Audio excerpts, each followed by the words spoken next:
নমস্কাৰ লোকসভা নিৰ্বাচন 2019 ৰণৰংগালৈ আপোনালোকক স্বাগতম জনাইছোঁ মই দীপেন বৰুৱা মোৰ লগত উপস্থিত আছে আজি নিৰ্দলীয় প্ৰাৰ্থী কাজী নেকিব আহমেদ আমি কাজী নেকিব আহমেদক আপোনালোকৰ সৈতে পৰিচয় কৰিব ওলাইছোঁ কাজী নেকিব আহমেদ আমি আপোনাক স্বাগতম জনাইছোঁ এনি লাইভ টুডেলৈ আমি আপোনাৰ পৰা পোনপটীয়াকৈ জানিব বিচাৰিছোঁ সমাগত যি নিৰ্বাচন এই নিৰ্বাচনত আপুনি নিৰ্দলীয় হিচাপে প্ৰতিদ্বন্দ্বিতা আগবঢ়াইছে আপুনি কওকচোন আপুনি কি ভাবি কিয় নিৰ্দলীয় হিচাপে আপুনি প্ৰতিদ্বন্দ্বিতা কৰিব বিচাৰিছে এটা পণ লৈছোঁ মই পৰ্যবেক্ষণ কৰিছোঁ অসমৰ পৰা যিসকল এমপি নিৰ্বাচিত হয় সংসদলৈ তেওঁলোক তাতে গৈ নিমাত হৈ থাকে ৰাবাৰ ষ্টাম্পৰ দৰে কাম কৰে নিমাতি কইনাৰ দৰে কাম কৰে অসমৰ কাৰণে ক'বলৈ তেওঁলোকৰ সময় নাই তেওঁলোকৰ কণ্ঠ নাই গতিকে অসমৰ বহুত সমস্যা তেনেকৈ জাহ গৈ আছে এইটো সহ্যৰ সীমাৰ বাহিৰ হৈ গৈছে গতিকে সেই স্পিৰিটটোলৈ মই ওলাই আহিছোঁ আমাৰ অসমৰ পৰাই স্বৰ্গীয় হেমবৰুৱাদেৱে প্ৰতিনিধিত্ব কৰিছিল সংসদত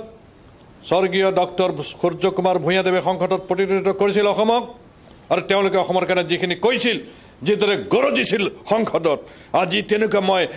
সাংসদ দেখা নাই গতিকে মই মৰণপণ কৰি ওলাই আহিছোঁ অসমীয়াৰ কাৰণে যুঁজিবৰ অসমৰ কাৰণে যুঁজিম অসমীয়াৰ কাৰণে যুঁজিম অসমৰ অসমীয়াৰ যিটো গৌৰৱ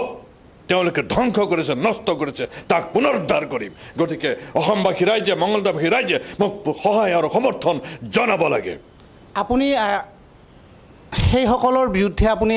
যুঁজিব আহিছে কিন্তু আপুনি যুঁজাৰ লগতে আপোনাৰ লগত এদল মানুহ লাগিব যিখিনি আপোনাক নিৰ্বাচিত কৰিব সেই মানুহখিনি আপোনাৰ ক'ৰ পৰা আহিব ভোটাৰ মোৰ লগত আছে মঙলদৈ সংসদীয় সমষ্টিৰ ভোটাৰ মোৰ লগত আছে যিয়ে অসমক ভাল পায় অসমৰ মাটিক ভাল পায় অসমীয়া জাতিক ভাল পায় জাতি মাটি ভেটিৰ কাৰণে তেওঁলোক ওলাই আহিছে যি জাতি মাটি ভেটি শ্লোগান দি জনতা পাৰ্টি চৰকাৰ ভাৰতীয় জনতা পাৰ্টি চৰকাৰ শাসনলৈ আহিছিল শাসনত অহাৰ পাছত তেওঁলোকৰ স্বৰূপ ওলাই পৰিল যে তেওঁলোকৰ আচল হ'ল বেপাৰী তেওঁলোকে অসমখনক খণ্ড বিখণ্ড কৰিব বিচাৰিছে অসমত সাম্প্ৰদায়িক বিষ বাষ্প বিয়পাব বিচাৰিছে হ'ব নিদিওঁ আৰু অসমীয়াই হ'ব নিদিয়ে বৰ্তমান সময়ত আমি দেখিছোঁ যে নিৰ্বাচনৰ সময়ত বিভিন্ন জাত পাতৰ ভেদাভেদ সৃষ্টি কৰি ভোট লোৱাৰ এটা প্ৰচেষ্টা কৰে কিন্তু এই ক্ষেত্ৰত আপুনি কেনেধৰণে সেইসকলক প্ৰতিহত কৰি কেনেধৰণে আপুনি ভোট পাব বুলি আশা কৰে চাওক নিৰ্বাচনত অসমৰ এই নিৰ্বাচনত কোনোবাই মুছলমানৰ নামত ভোট বিচাৰিব কোনোবাই হিন্দুৰ নামত ভোট বিচাৰিব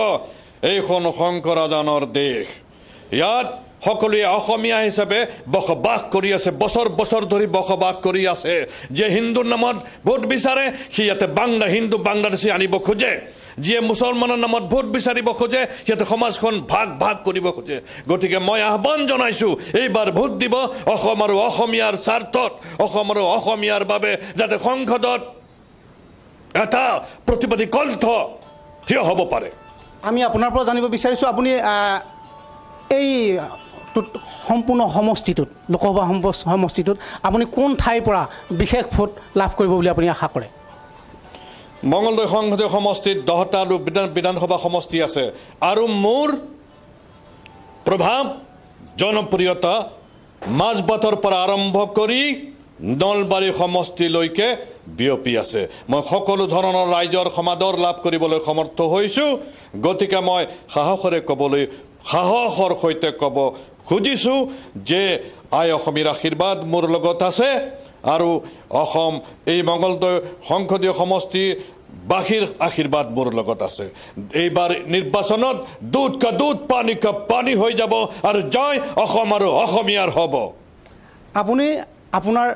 এইবাৰ নিৰ্বাচনত আপোনাৰ প্ৰধান প্ৰতিদ্বন্দ্বী কোন হ'ব আৰু আপুনি কিমান ভোটত জয়ী হ'ম বুলি ভাবিছে মই প্ৰধান প্ৰতিদ্বন্দ্বীৰ কথা চিন্তা কৰা নাই মই চিন্তা কৰিছোঁ যে এই নিৰ্বাচনত অসম আৰু অসমীয়াৰ জয় নিশ্চিত কৰিব লাগে যি জাতিয়ে মহাপৰাক্ৰমী মোগলক পৰাস্ত কৰিছিল ভাৰতবৰ্ষৰ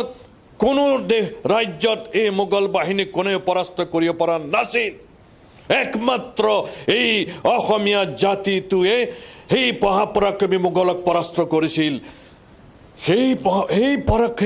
সেই জাতিটোক আজি এই দুৰ্বল নেতাবিলাকে দুৰ্বল দলবিলাকে দিল্লীৰ আগত আঁঠুলোৱা ৰাজনীতি কৰিছে আৰু আমাৰ জাতিটোক হেয় প্ৰতিবাদ কৰিছে গতিকে নহ'ব সেইটো হ'ব দিব নোৱাৰি আৰু সেইটো নহ'ব আৰু এটা কথা আপোনালোকে মনত কিনো ডিফাৰেঞ্চ কিনো পাৰ্থক্য আছে আপুনি সেইখিনি আমাক জনাব লাগে মোৰ আৰু আন দলৰ মাজত পাৰ্থক্য এটাই তেওঁলোকে অসমৰ কথা কৈ অসমীয়াৰ হৈ ভোট বিচাৰে আৰু যেতিয়াই অসম পাৰ হৈ দিল্লী পাইগৈ অসমক পাহৰি যায় অসমীয়াক পাহৰি যায় মোৰ সেইখিনিতেই দুখ মোৰ সেইখিনিতেই খং সেইখিনিতেই মোৰ ৰোষ যে অসমৰ কথা কৈ অসমীয়াৰ হৈ তুমি ভোট ললা দিল্লী পাই তুমি পাহৰি গলা নহ'ব এইটো হ'ব নিদিওঁ আৰু হ'ব নোৱাৰে অসমীয়াৰ পৰা অসমৰ কথা কৈ অসমীয়াৰ কথা কৈ যেতিয়া ভোট ল'ম দিল্লীতো গৈ সংসদত অসমৰ হৈ অসমীয়াৰ হৈ কথা কম জান গ'লে যাব তথাপিও এই কথা নোকোৱাকৈ কেতিয়াও নাথাকিম এইখিনি পাৰ্থক্য তেওঁলোকৰ লগত আমি নেকিব আহমেদৰ লগত কথা পাতি তেখেতৰ পৰা মনোভাৱ আপোনালোকে নিশ্চয় ধৰিব পাৰিছে তেওঁ সংসদীয় ৰাজনীতিৰ জৰিয়তে অসমৰ কাৰণে কি কৰিব বিচাৰিছে আমি আশা ৰাখিছোঁ আৰু আপোনালোকক আমি কাক ভোট দিব আপোনালোকে নেকিব আহমেদক দিব কোনোবা ৰাজনৈতিক দলক দিব কোনোবা পাৰ্টিক দিব সেয়া বিচাৰ আপোনালোকৰ বৰ্তমান অসমৰ ৰাজনীতিত যুৱ প্ৰজন্মৰ ভোটাৰে এক বিশেষ ভূমিকা গ্ৰহণ কৰিব এই ক্ষেত্ৰত আপোনাৰ ৰণকৌশল কেনেকুৱা নিশ্চয় যুৱ প্ৰজন্মৰ কাৰণে চিন্তা কৰিব লাগিব যুৱ প্ৰজন্মই হৈছে অসমৰ ভৱিষ্যত অসমৰ তেওঁলোক হ'ল গৰাকী আমিতো আজি আছোঁ কালি গুচি যাম তেওঁলোকক কি দি যাম ৰিক্ত হস্তভাৱে তেওঁলোকে যদি থাকে এই অসমখনৰ কি হ'ব অসমৰ সমাজখনৰ কি হ'ব গতিকে তেওঁলোকৰ কাৰণে ভাবিবৰ সময় হ'ল কিন্তু মই দেখিছোঁ ৰাজনৈতিক দলবিলাকে তেওঁলোকক অভাৱী কৰি ৰাখিছে দিকভ্ৰষ্ট তেওঁলোকক দিকহীন হিচাপে ৰাখিছে তেওঁলোকক অভাৱী কৰি ৰাখিছে যাতে তেওঁলোকক 1-2 পইচা 100 টকা 200 টকা দি নিৰ্বাচনৰ সময়ত টোপটো দি তেওঁলোকৰ দ্বাৰা কাম কৰাই ইলেকশ্যনৰ বৈতৰণি পাৰ হ'ব পাৰে আৰু ৰাজভোগ কৰিব পাৰে এইটো কেতিয়াও হ'ব দিব নোৱাৰোঁ যুৱ প্ৰজন্মৰ কাৰণে নিশ্চয় কাম কৰিম আৰু অসমক এখন শক্তিশালী প্ৰগতিশালী আৰু সমৃদ্ধিশালী ৰাজ্যত পৰিণত কৰাৰ কাৰণে মোৰ ৰাজনৈতিক সংগ্ৰামত মই ব্ৰতী হৈ থাকিম এটা কথা মই কওঁ যে অসমক ভাৰতৰ ভিতৰত কিয় বিশ্বৰ ভিতৰত এখন শক্তিশালী ৰাজ্যত পৰিণত কৰিব লাগিব তাৰ কাৰণে প্ৰতিজন অসমীয়াই আগবাঢ়ি আহিব লাগিব আৰু এই ভোটটো এই যে ভোট প্ৰদান কৰিব অসমৰ অসমীৰ নামত অসমৰ নামত আৰু অসমীয়া জাতিৰ নামত আৰু যুৱ প্ৰজন্মৰ উজ্জ্বল ভৱিষ্যতৰ নামত তেওঁলোকে ভোট প্ৰদান কৰিব লাগিব এই দলবিলাকে বহুত কৰিলে কি কৰিলে তেওঁলোকে খালি ভাষণ দিলে তেওঁলোকে অসমৰ কাৰণে অসমৰ যুৱ প্ৰজন্মৰ কাৰণে একো নকৰিলে গতিকে ধিক্কাৰ তেওঁলোকৰ কাৰণে সেইকাৰণে মই সকলোকে আহ্বান জনাইছোঁ এইবাৰ ভোট দিওঁতে আপোনালোকে চিন্তা কৰিব এই যিবিলাক এই যি কোনোবাই কয় কোনোবাই বিদেশী আনে আমি 855 জন শহীদ হল আন্দোলন কৰিলো এখন চুক্তি হল আজি 40 বছৰ হল সেই চুক্তি ওলমাই ৰাখিছে দুখৰ কথা সেই চুক্তি ওলমাই ৰাখিছে এনেকেতো হ'ব দিব নোৱাৰি সংসদত তাল ফাল লগাই দিব লাগিব কি ভাবিছে তুমি অসমীয়া জাতিটোক কি ভাবিছে অসমখনক তুমি এনেকেতো নহ'ব এই ফেৰাবিলাকে অসমৰ পৰা আহি সংসদত জাতি আৰু অসমক বিক্ৰী কৰি দিছে কাজী নেকিব আহমেদে সেইটো কাম নকৰে খালি ৰাইজে সুযোগ দিয়ক তাৰ পাছত দেখিব যে ক'ৰ পানী কলৈ যায় সেইকাৰণে মই আপোনালোকক অনুৰোধ কৰিছোঁ যে আপোনালোকে সষ্টম হওক সজাগ হওক আৰু অসমক এখন শক্তিশালী ৰাজ্যত পৰিণত কৰাৰ কাৰণে অধিক সক্ৰিয় হওক আৰু এটা কথা কওঁ আলোচনাৰ নামত এই আলফালৰ যিখিনি আলফাই যি শান্তি আলোচনাৰ নামত এই আলফাৰ ল'ৰাখিনিক নষ্ট কৰি আছে তেওঁলোক প্ৰতিভাৱান ল'ৰা আলফাৰ ল'ৰাখিনি প্ৰতিভাৱান ল'ৰা তেওঁলোকৰ প্ৰতিভা আছে শান্তিৰ নামত তেওঁলোকৰ লগত আলোচনা তেওঁলোকক ওলমাই থৈ দিছে এনেকেতো নহ'ব এইখন বেপাৰ নহয় জীৱন মৰণৰ সমস্যা মই পৰেশ বৰুৱাক অনুৰোধ কৰিছোঁ যে আহক তেওঁ শান্তি আলোচনালৈ আহক আমি অসমক শক্তিশালী কৰিব লাগিব আমি অসমক একত্ৰিত কৰিব লাগিব আহক সকলোৱে এক লগ হৈ এক গোট হৈ অসমৰ উন্নতিৰ কাৰণে আমি কাম কৰোঁ শংকৰদেৱে কৈছিল